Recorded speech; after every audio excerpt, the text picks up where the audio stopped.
दोस्तों, परीक्षा की तैयारी के अंतिम 30 दिन सबसे निर्णायक होते हैं। यही वो समय है जब आपकी मेहनत और रणनीति असली रंग लाती है। अगर आप सोच रहे हैं कि एक महीने में बेहतरीन तैयारी कैसे करें, तो ये वीडियो आपके लिए है। हम आपको एक ऐसा 30 मास्टर प्लान बताएंगे जिससे आप बिना तनाव के पूरे सिलेबस को कवर कर सकते हैं और आत्मविश्वास के साथ परीक्षा दे सकते हैं।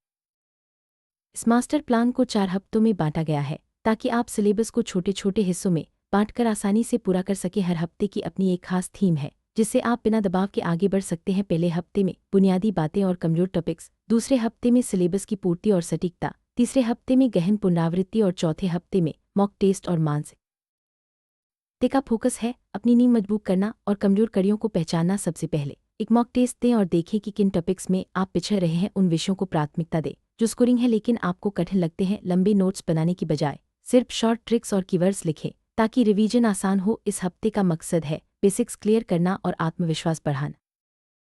मॉक टेस्ट देना सिर्फ आपकी तैयारी को परखने का जरिया नहीं है, बल्कि यह आपके आत्मविश्वास को भी बढ़ाता है। पहले दिन ही एक मॉक टेस्ट दें और उसका विश्लेषण करें। इससे आपको पता चलेगा कि आपकी सबसे बड़ी कमजोरी क्या है और किस टॉपिक पर ज़्यादा ध्यान देना है। मॉक टेस्ट के बाद अपनी गलतियों को नोट करें और उन्हें सुधारने की रणनीति बना। लंबे नोट्स बनाने में समय बर्बाद न करें, सिर्फ शॉर्ट ट्रिक्स और जरूरी कीवर्ड्स लिखें ताकि रिवीजन के समय आपको सब कुछ जल्दी याद आ सके। शॉर्ट नोट्स से न सिर्फ समय बचेगा बल्कि आप बार बार रिवाइज भी कर पाएंगे। हर टॉपिक के लिए एक पेज पर जरूरी बातें लिख लें और उसे रोजाना देखें। दूसरे हफ्ते का लक्ष्य है सिलेबस को पूरा करना और सटीकता बढ़ाना। इस हफ्ते 70% समय नए टॉपिक्स को दें और 30% समय पहले हफ्ते में पढ़े गए टॉपिक्स के रिवीजन को। अपनी कैलकुलेशन और पढ़ने की गति पर खास ध्यान दें। अगर आपके एग्जाम में भाषा का सेक्शन है तो उसे भी गहराई से पढ़। इस हफ्ते अपनी स्पीड और एक्यूरेसी पर काम करें, कैलकुलेशन के शॉर्टकट्स अपनाएं और पढ़ने की गति बढ़ाएं। रोजाना टाइमर लगाकर प्रैक्टिस करें ताकि परीक्षा में समय की कमी न हो। साथ ही गलतियों को कम करने के लिए बार बार रिवीजन करें। अगर आपके एग्जाम में हिंदी या इंग्लिश का सेक्शन है तो इस हफ्ते उसे गहराई से पढ़ें। ग्रामर, शब्दावली और कॉम्प्रिहेंशन पर ध्यान दें। रोजाना एक एक सेट हल करें और अपनी गलतियों को नोट करें। भाषा सेक्शन में अच्छे अंक लाने के लिए रिवीजन और प्रैक्टिस सबसे जरूरी है। तीसरे हफ्ते का मकसद है गहन पुनरावृत्ति। अब कोई नया टॉपिक न पढ़े बल्कि जो आता है उसे मजबूत करें। सभी महत्वपूर्ण सूत्र, तारीखें और डेटा को बार बार दोहराएं। इससे आपकी याददाश्त मजबूत होगी और आत्मविश्वास बढ़ेगा। पिछले 5 साल के प्रश्न पत्रों को टाइमर लगाकर हल करें। इससे आपको परीक्षा के पैटर्न और महत्वपूर्ण टॉपिक्स का अंदाजा लगेगा। PYQ से प्रैक्टिस करने से आपकी स्पीड और एक्यूरेसी दोनों बढ़ेगी। हर पेपर के बाद अपनी गलतियों का विश्लेषण जरूर करें। तीसरे हफ्ते में सभी जरूरी सूत्र, महत्वपूर्ण तारीखें और तथ्य बार बार दोहराएं। इन्हें एक जगह लिख लें और रोजाना देखें। इससे परीक्षा के समय आपको जल्दी याद आएगा और गलतियां कम होंगी।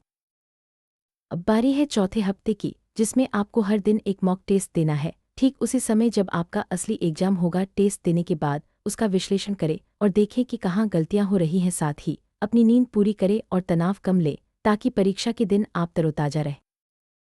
परीक्षा की तैयारी के साथ साथ मानसिक तैयारी भी जरूरी है। अपनी नींद पूरी करें, समय पर खाएं और खुद को रिलैक्स रखें। तनाव से दूर रहें और सकारात्मक सोच बनाए रखें। मानसिक रूप से मजबूत रहना परीक्षा में सफलता की कुंजी है।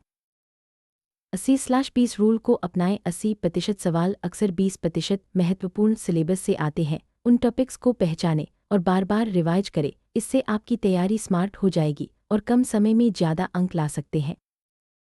सोशल मीडिया से दूरी बनाएं और सिर्फ पढ़ाई से जुड़े वीडियो ही देखें। डिजिटल डिटॉक्स से आपका ध्यान भटकेगा नहीं और आप ज़्यादा फोकस्ड रहेंगे। समय की बर्बादी से बचें और अपनी ऊर्जा सिर्फ पढ़ाई में लगा। जो भी पढ़ें उसे आंखें बंद करके खुद को समझाने की कोशिश करें। एक्टिव रिकॉल से आपकी याददाश्त मजबूत होगी और आप लंबे समय तक चीज़ें याद रख पाएंगे। ये तरीका सबसे असरदार है, खासकर रिवीजन के समय। हर दिन की एक आदर्श समय सारणी बनाएं। सुबह सबसे कठिन टॉपिक्स पढ़ें, दोपहर में रिवीजन करें और शाम को मॉक टेस्ट या PYQ हल करें। समय का सही प्रबंधन आपकी सफलता की कुंजी है। अपने रूटीन में ब्रेक और रिलैक्सेशन का भी ध्यान रखें।